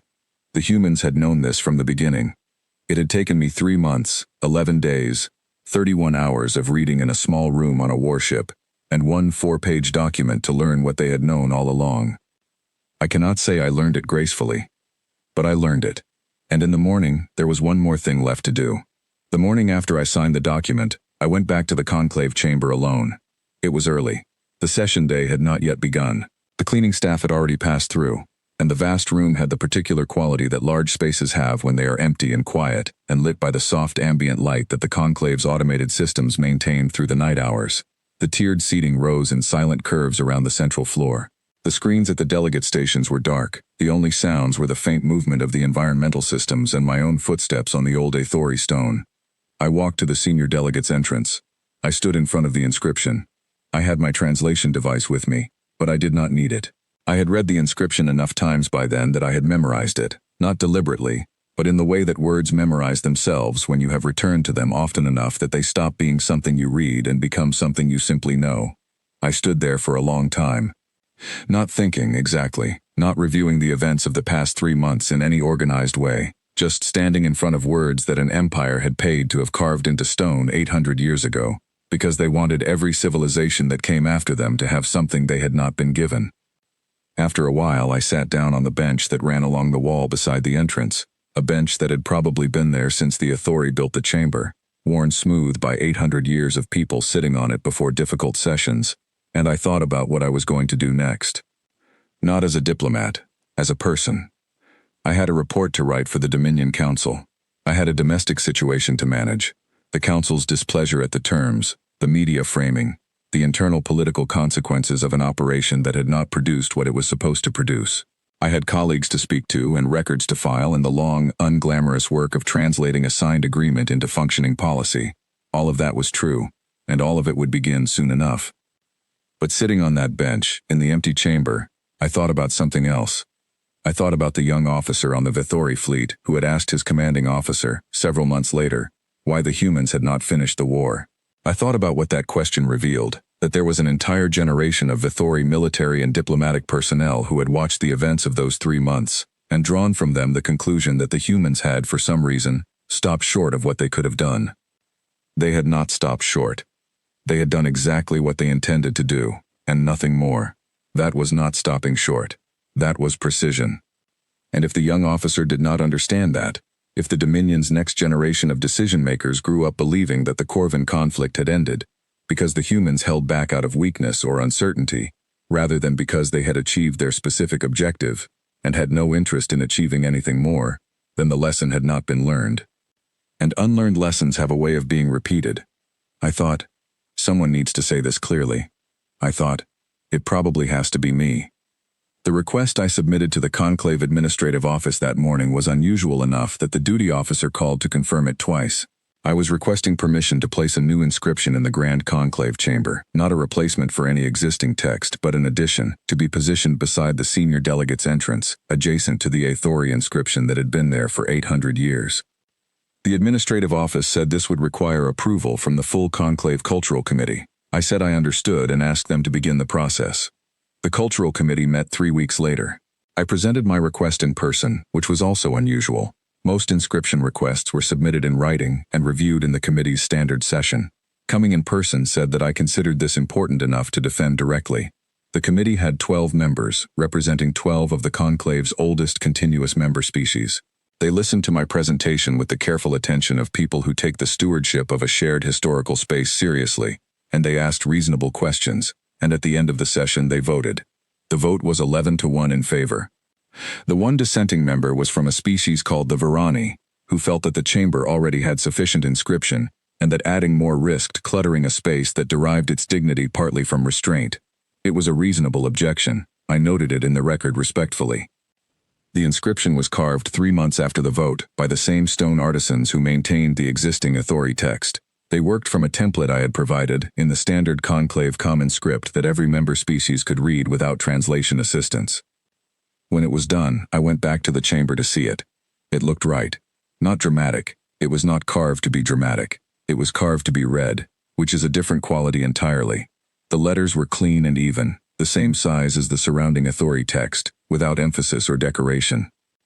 I stood in front of it for a while, reading my own words in stone for the first time, and felt something that I could not entirely name. Not pride exactly, something quieter than pride. The feeling of having done one specific thing correctly after a long period of doing things wrong. The inscription said what I had decided it should say, which was not what I had originally planned to write. I had planned, in the weeks between the cultural committee's approval and the carving, to write something instructive. A formal statement about the nature of human civilization, and the lessons of the Corvan conflict and the importance of reading the historical record before making irreversible decisions, something that a diplomat could read and extract clear, practical guidance from. Then I thought about who actually read inscriptions in busy places. Not diplomats preparing for difficult sessions, not decision-makers on their way to consequential votes. People read inscriptions in passing, in the moments between one thing and the next, when their attention is briefly available and their guard is briefly down. The inscription above the entrance had stayed with me not because I had studied it, but because I had read it once, late at night, when I was tired and uncertain and had a translation device in my hand and a question I did not know I was asking. The best thing an inscription can do is say one true thing clearly enough that it stays with you after you have moved on. So I wrote one true thing. The year after the ceasefire was, in most external respects, a year of ordinary diplomatic work. The Joint Economic Committee met for the first time 63 days after the agreement was signed, slightly later than the document's 60-day target, which was close enough for something that involved coordinating schedules across 2 governments and a neutral conclave facilitation team. The first session was procedural, establishing ground rules, agreeing on working language, setting the calendar for subsequent sessions. Thyros attended as my representative, because I had other obligations that week, and because Thyros was better at procedural sessions than I was. He came back and reported that it had gone smoothly, that the human representatives were professional and well prepared, and had brought detailed economic data that suggested they had been thinking about this committee for considerably longer than the 60 days since the agreement. The Dominion Council's response to the committee's early work was cautious. They approved participation, but maintained what they described internally as a watchful posture, a phrase that meant, in practice, that they were waiting to see what the humans actually wanted before they committed to anything substantive. The council members who had expected a punitive settlement had not, in the months since the agreement, fully abandoned their expectation that the punishment was coming in some other form. It was not coming. The second session of the Joint Committee produced a preliminary framework for Fahrenheit access pricing. The third produced a draft schedule for supply commitments. By the sixth session, 9 months after the agreement was signed, the Vithori Dominion civilian Fahrenheit supply situation had stabilized entirely. The commercial shipping routes that had been disrupted by the conflict were fully operational again, and 2 Vithori industrial companies had opened preliminary discussions with their Commonwealth counterparts about joint processing facilities. The Council's watchful posture slowly became something else. Not warmth, that would take longer, and I am not certain it ever fully arrived, because institutions carry their histories with them, and the history of those 3 months was not one that the Council found comfortable to carry, but functionality, a working relationship. The recognition that the document said what it said, and what it said was producing results that were, by any objective measure, beneficial. It was not the outcome the Council had planned for. It was better than the outcome the Council had planned for, in ways they were still, by the end of that year, not entirely ready to admit. 1 year after the ceasefire, the Conclave convened its annual general session, the large gathering at which every member species sent senior representatives to review the year's events, address shared concerns, and maintain the collective relationships that held the galactic community together. It was, in normal years, a largely ceremonial occasion. In the year following the Corvin conflict, it was attended by more senior representatives than usual, because the Corvin conflict had been watched by every species in the Conclave, and the outcome had been, for many of them, unexpected enough that they wanted to talk about it. I was asked to speak. The request came from the Conclave's presiding council, the rotating body of senior members who managed the chamber's formal business, and it was phrased as an invitation rather than a requirement, which was technically accurate and, practically speaking, not a choice I could decline. The presiding council wanted a representative of the Vithori Dominion to address the general session on the subject of the past year's events. They wanted it on the record. They wanted it from someone who had been present for the entire sequence from beginning to end. There was only one person in the Dominion who met that description. I spent 2 weeks working on the address, not on the delivery. I had given speeches in the conclave chamber for 20 years, and the mechanics of it were familiar, on what to say, on how to say the true things in a way that was useful rather than merely accurate, on how to speak about an experience that had been, in significant part, an experience of my own failures, without turning the address into a confession that served my conscience at the expense of its actual purpose. The purpose was not to make myself feel better. The purpose was to say something that the next diplomat, from whatever species, sitting in whatever position I had sat in 3 months before the ultimatum, might remember when they needed to remember it. I stood at the central podium of the Grand Conclave Chamber on the morning of the general session, and looked out at the assembled delegations and took a breath. Then I said what I had come to say. I said that the Corvin conflict had begun because a civilization, my civilization, had looked at another one and seen what it wanted to see rather than what was there. I said that this was not unique to the Vithori. I said that the archive of testimonies in the Conclave's historical records was full of civilizations that had made the same assessment and reached the same conclusion, and spent varying amounts of time and resources and, in some cases, lives, learning that the conclusion was wrong. I said that the humans were not a civilization that could be pressured into abandoning things they had decided to protect, not because they were more powerful. Power was a relative and changeable quality, and the Corvin conflict had not been about raw power on either side, but because they were patient, and because they prepared, and because when they said they were willing to stop when the problem stopped, they meant it completely, and when they said the offer would not expire, that was also completely true. I said that the most important word in the Conclave's oldest warning about humanity was not the word never, it was the word challenge, because the warning was not about what the humans would do if you confronted them. It was about the assumption embedded in the word challenge, the assumption that you had evaluated the situation accurately, and determined that your position was stronger, and that pressure would produce the outcome you wanted. That assumption, I said, was where every conflict in the record had gone wrong. Not in the strategy, not in the execution, in the original assessment. I said that I had delivered an ultimatum to a species that had, by that point, spent 2 centuries refining their response to ultimatums, and I had done so without reading the record of what those 2 centuries contained, and that this was not a failure of intelligence or planning. It was a failure of attention. The record was there. It had always been there. The testimonies of the vanished were accessible to every diplomat in the conclave from the first day of their accreditation. I had simply chosen not to read them. I said that I was saying this not to offer the Vithori Dominion as a cautionary example, though that was, inescapably, part of what it was, but because the species sitting in this chamber represented civilizations that were growing, expanding, encountering new neighbors, navigating new borders, and making assessments every day about what was possible and what was wise, and the record existed to help them make those assessments accurately. I said, read the record, not as history, as instruction. Then I said the last thing, which was the thing I had spent the most time deciding whether to include, because it was personal rather than diplomatic, and personal statements in formal addresses carry risks that impersonal ones do not. I said that Delegate Mara Osei had asked me, on the day I delivered the ultimatum, whether I was certain I wanted to do this. I said that she had asked it not as a rhetorical challenge but as a genuine question, in the hope that the answer would be no. I said that I had told her I was certain, and that I had been wrong, and that the difference between the conflict that followed and the conversation we could have had that day was the difference between certainty and attention. I said that the next time someone in this chamber asked a question like that, in that tone of voice, I hoped the person being asked would take a moment longer than I did before answering. Then I thanked the chamber and stepped back from the podium. The room was quiet for a moment. Then the presiding council's chair struck the formal acknowledgement chime, and the session moved to its next item, and I walked back to my seat. Thyros, beside me, said nothing. He simply placed his hand briefly on the back of my chair as I sat down. A small gesture, the kind that says more than words do when words are not what the moment needs. I accepted it.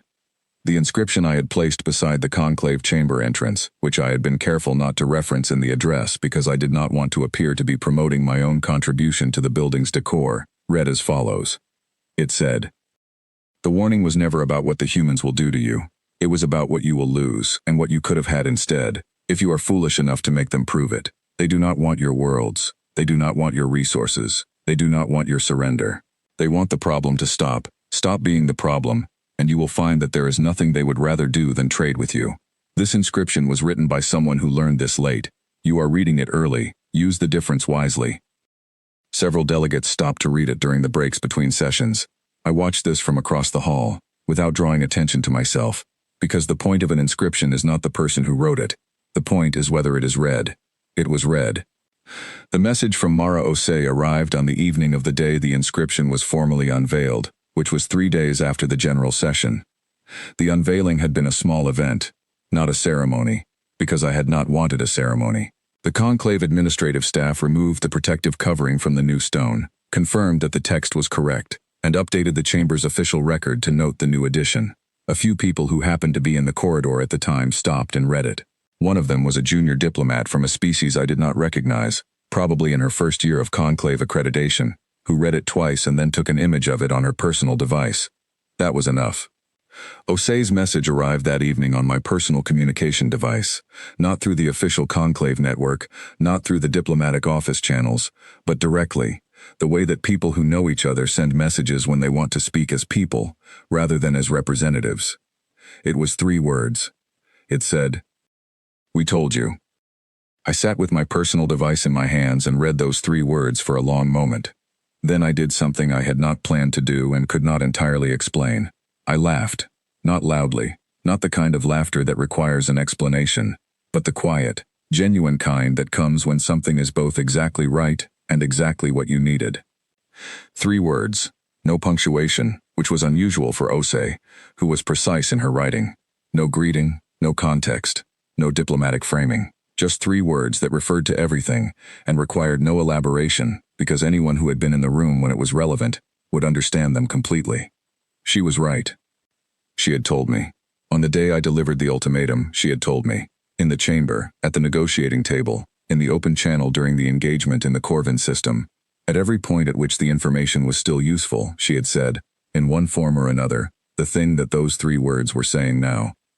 And the thing about being told something true at the right moment and not listening is that when the truth finally arrives through experience, through 11 days of engagement and 31 hours of reading and a 4-page document and a year of watching a joint economic committee produce results, the person who told you does not need to say much. 3 words were exactly enough. I saved the message.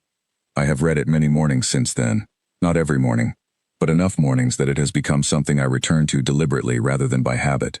Not as a punishment, not to remind myself of what I got wrong, but because it is the shortest possible summary of the longest lesson I have ever learned, and because short summaries of important lessons are worth keeping somewhere you can find them. On the morning I read it, the Joint Economic Committee had its 7th session scheduled. The Corvin Systems Fahrenheit was moving through Vithori supply networks for the first time since before the conflict. 2 Vithori industrial companies were a month away from signing their first joint agreements with Commonwealth counterparts.